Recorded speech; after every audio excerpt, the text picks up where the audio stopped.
Hi friends, ఎలా ఉన్నారు అందరూ? ఇవాల్టి మన స్పెషల్ రెసిపీ, మీరు ఎగ్ బిర్యానీ లవర్ అయితే ఎగ్ బిర్యానీ అయిపోద్ది, మీరు వెజ్ బిర్యానీ లవర్ అయితే వెజ్ బిర్యానీ అయిపోద్ది. అయితే నాకు తెలిసి యూట్యూబ్లో ఈ బిర్యానీ రెసిపీ అనేది ఇప్పటి వరకు ఎవ్వరు పెట్టలేదు. ఈ మాట ఎందుకన్నానంటే, వెజ్ బిర్యానీస్ కానీ ఎగ్ బిర్యానీస్ కానీ యూట్యూబ్లో చాలా ఉన్నాయి. బట్ ఈరోజు మనం చేసే బిర్యానీ మీకు శ్రమ తక్కువ. జస్ట్ మీ దగ్గర 20 మినిట్స్ టైం ఉంటే చాలు ఈ బిర్యానీ అనేది చేసేసుకోవచ్చు. ఈ బిర్యానీ టేస్ట్ మట్టుకి నెక్స్ట్ లెవెల్ ఉంటుంది. దీనికి రెండు సీక్రెట్స్ ఉంటాయి. ఆ 2 సీక్రెట్స్ కూడా నేను మీకు కుకింగ్ చేసేటప్పుడు చెప్పాను. మొదలెడదామా? మళ్ళీ చెప్తున్నాను, ఈ బిర్యానీ ఏదైతే ఉందో శ్రమ ఎక్కువ ఉండదు. జస్ట్ 20 మినిట్స్లో అయిపోతుంది. మీకు చెప్పిన ప్రాసెస్ ఏదైతే ఉందో యూట్యూబ్లో ఇంతవరకు ఎవ్వరూ చెప్పలేదు. ఓకే, మొదలెడదాం పదండి. ముందుగా నేను 2 ఆనియన్స్ సన్నగా కట్ చేసుకున్నాను. ఒక 5 to 6 స్పూన్స్ ఆయిల్ వేసుకుని ఈ ఆనియన్స్ ఏవైతే ఉన్నాయో బారుగా సన్నగా కట్ చేసుకుంటే మనకి బిర్యానీకి చాలా రుచి ఉంటుందన్నమాట.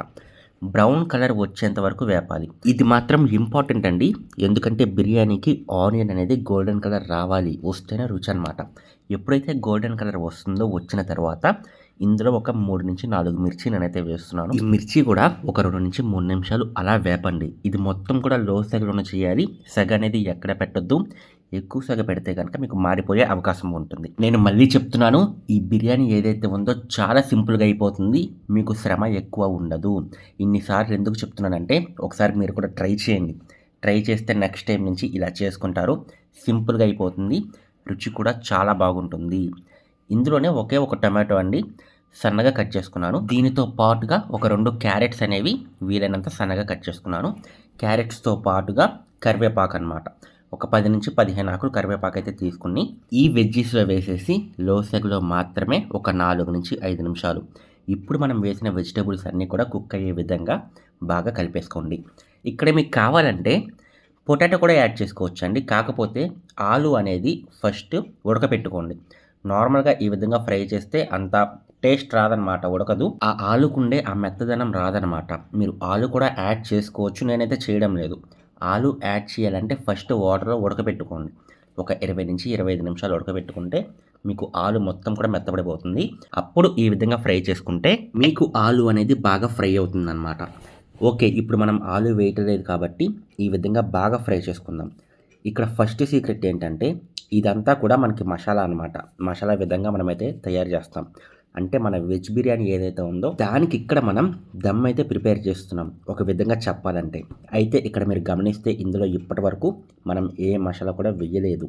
మసాలాస్ ఎందుకు వేయలేదంటే, ఫస్ట్ మన వెజ్జీస్ అనేవి కుక్ చేయాలి కాబట్టి ఇంకా మసాలాస్ అనేవి యాడ్ చేయలేదు. మసాలాస్ అనేవి తర్వాత యాడ్ చేస్తాను. ఇప్పటి వరకు నేను చేసిన కుకింగ్ మొత్తం కూడా ఒక 15 నిమిషాల్లో అయిపోతుందండి. ఒక 12 నుంచి 13, 14 ఇలా అయిపోతుందన్నమాట. పెద్ద టైం పట్టదు. ఇవన్నీ కూడా ఫ్రై అవుతాకి చాలా సింపుల్గా అయిపోతాయి, పెద్ద టైం తీసుకోవు. ఇందులోనే మీరు గమనిస్తే నేను ఇప్పుడు అల్లం వెల్లుల్లి పేస్ట్ కూడా వేసాను. 1.5 స్పూన్ అల్లం వెల్లుల్లి పేస్ట్ కూడా వేసిన తర్వాత ఒక 2 నిమిషాలు పచ్చివాసన పోయేంత వరకు బాగా తిప్పేసుకొని ఇందులోనే ఒక 15 నుంచి 20 ఆకులు పుదీనా అయితే వేసాను. ఈ పుదీనాతో పాటు, అంటే ఈ పుదీనా అనేది ఒక కట్ట తెచ్చుకున్నాను. ఆ కట్టలో సగం అయితే ఫస్ట్ అయితే వేసుకుందాం. మిగతా సగం అనేది తర్వాత మనం రైస్ వేస్తాం కదా, రైస్ వేసిన తర్వాత మీకైతే చూపిస్తాను. ఇంతే అండి, ఇక ఆల్మోస్ట్ ఇక్కడ మనకి దమ్ అనేది ప్రిపేర్ అయిపోయినట్టే. అయితే ఫైనల్గా ఇందులో మనం మసాలాస్ అనేవి యాడ్ చేయాలి. 1 స్పూన్ బిర్యానీ మసాలా నేనైతే యాడ్ చేశాను. ఈ బిర్యానీ మసాలా అనేది బయట మీకు షాప్స్లో దొరుకుతుంది, ఎక్కడైనా అడగొచ్చు. నార్మల్గా మనకి బయట 5 రూపీస్ 10 రూపీస్ ఇలా ఉంటుందన్నమాట. ఒక ప్యాకెట్ తెచ్చుకొని ఆ ప్యాకెట్ అనేది వేసేసుకోండి. బిర్యానీ మసాలా వేసుకున్న తర్వాత ఒక్క 2 నుంచి 3 నిమిషాలు అలా ఈ వెజ్జీస్ అన్నీ ఒకసారి తిప్పేసి ఇంకా స్టవ్ ఆఫ్ చేసేసి ఒక చిన్న గిన్నె తీసుకోండి. అంటే మీరు తీసుకున్న రైస్ బట్టి ఇక్కడ మీకు క్వాంటిటీ అనేది ఉంటుంది. నేను ఇక్కడ 1.5 గ్లాస్ బియ్యం అయితే తీసుకుంటున్నాను. ఆ బియ్యానికి ఈ స్టఫ్ అయితే సరిపోతుంది అనమాట. అంటే నేను ఇప్పుడు చెప్పిన కౌంట్ ఏదైతే ఉందో 2 క్యారెట్స్, 2 ఆనియన్స్, 1 టమాటో ఇవైతే సరిపోతాయి. లేదు మీరు కనుక రైస్ కొంచెం ఎక్కువ తీసుకుంటున్నారంటే క్వాంటిటీస్ అనేవి మారుతాయి. అలాగే గిన్నె కూడా కొంచెం పెద్దది కావాలి, ఎందుకంటే ఈ బిర్యానీ అనేది ఇప్పుడు నాకు సరిపోతుంది అనమాట. ఈ గిన్నె సరిపోతుంది నేను వేసే రైస్కి, అందుకని చెప్తున్నా. ఒక 2 ఇలాచీ అండి విరిపేసి నేనైతే వేసుకున్నాను. ఒకే ఒక లవంగం, ఈ రెండింటితో పాటుగా ఒక 3 బిర్యానీ ఆకు. ఇప్పుడు మనం ఏం చేసాం, మొత్తం ఫ్రై చేసాం అంతే. ఫ్రై చేసి ఇప్పుడు ఇందులో మనం ఈ బిర్యానీ దినుసులు ఏవైతే ఉన్నాయో ఇవి వేసేసి లైట్గా ఉప్పు కారం వేసేసి మొత్తం కలిపేసి మనమైతే పెట్టేస్తాం అంతే. మహా అయితే ఒక 20 నిమిషాలు అంతే, 20 నిమిషాల్లో అయిపోద్ది ఇదంతా కూడా. 1½ స్పూన్ కారం అయితే వేశాను, 2 స్పూన్స్ సాల్ట్ అయితే వేశాను. ఇప్పుడు మొత్తం కూడా కలిసే విధంగా ఒకసారి బాగా కలిపేద్దాం. ఇదంతా కూడా బాగా కలపాలండి. మొత్తం ఇప్పుడు మనం వేసిన మసాలాస్ అన్నీ కూడా, ఉప్పు కారం అన్నీ కూడా బాగా పట్టియాలి. బాగా కలిపేయండి. కలిపిన తర్వాత నేను చెప్పాను కదా, నేను వచ్చేసి 1½ గ్లాస్ సోనా మసూరి అయితే తీసుకుంటున్నాను. ఈ ప్లేస్లో మీరు బాస్మతి కూడా తీసుకోవచ్చు, బట్ బాస్మతి హెల్త్కి అంత మంచిది కాదని చెప్పేసి నేను ఇక్కడ సోనా మసూరి అయితే తీసుకుంటున్నాను. ఈ బాస్మతి కూడా తినొచ్చు, కాకపోతే అది వీక్లీ వన్స్, 2 వీక్స్కి వన్స్ అలా మాత్రమే తినాలి. నేను బిర్యానీ అనేది వారానికి ఒక 3-4 సార్లు చేసేసుకుంటా. ప్రతిసారి కూడా సన్న బియ్యంతోనే చేసుకుంటాను, ఎందుకంటే కొంచెం హెల్త్కి ఇదే కొంచెం మంచిది, ప్లస్ మన కాస్ట్ కూడా కొంచెం తగ్గుతుంది. ఓకే, ఇప్పుడు ఈ బియ్యం ఏవైతే ఉన్నాయో 2 అవర్స్ నానబెట్టాం కదా, ఇది మొత్తం కూడా మన మసాలాలో బాగా కలిసే విధంగా బాగా కలిపేసి 1½ గ్లాస్కి 2½ గ్లాసెస్ వాటర్ అయితే పోసుకుందాం. అర్థమైంది కదా. 1½ రైస్ అయితే మనమైతే వేసాం, దానికి 2½ గ్లాసెస్ వాటర్ అయితే పోసేస్తున్నాను. పోసేసి ఒకసారి మొత్తం కూడా కలిపేసి ఇందులోనే మనం పుదీనా కూడా యాడ్ చేసుకోవాలి. ఇది మిగిలిన పుదీనా అనమాట. ఇందాక ఒక కట్ట తెచ్చుకున్నా అని చెప్పా కదా, ఆ ఒక కట్ట పుదీనాలో సగం స్టార్టింగ్లో వేసాం. ఇప్పుడు రిమైనింగ్ కూడా వేసేసి దీంట్లోనే మనం గీ కూడా యాడ్ చేసేద్దాం. ఇప్పుడు మనం చేసింది మొత్తం కూడా మహా అయితే మనం స్టార్టింగ్లో ఫ్రై చేసాం కదా, అక్కడే కొంచెం టైం పడుతుంది అనమాట. ఒక 15-20 నిమిషాలు పడుతుంది. దాని తర్వాత ఇదేముంది, ఒక గిన్నెలో వేసాం, ఒక 2-3 నిమిషాలు అయిపోతుంది. మొత్తం కలిపేసి స్టవ్ మీద పెట్టేయటమే. చెప్తాను అది కూడా ఎలా పెట్టాలనేది. ఇక్కడ నేను గీ అయితే యాడ్ చేస్తున్నాను. ఇంకొక విషయం, ఈ గిన్నె ఏదైతే ఉందో నేను డైరెక్ట్గా పెట్టను, స్టవ్ మీద డైరెక్ట్గా పెట్టను అనమాట. చూపిస్తాను దానికి కూడా ఒక టెక్నిక్, దానివల్ల యూజ్ ఏంటో కూడా చెప్తాను.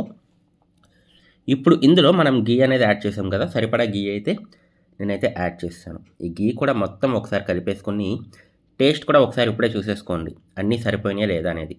చూసేసిన తర్వాత నాకు ఇక్కడ కుక్కర్ అయితే ఉంది. నేను కుక్కర్లో ఒక గిన్నె పెట్టి అందులో వాటర్ పోస్తున్నాను.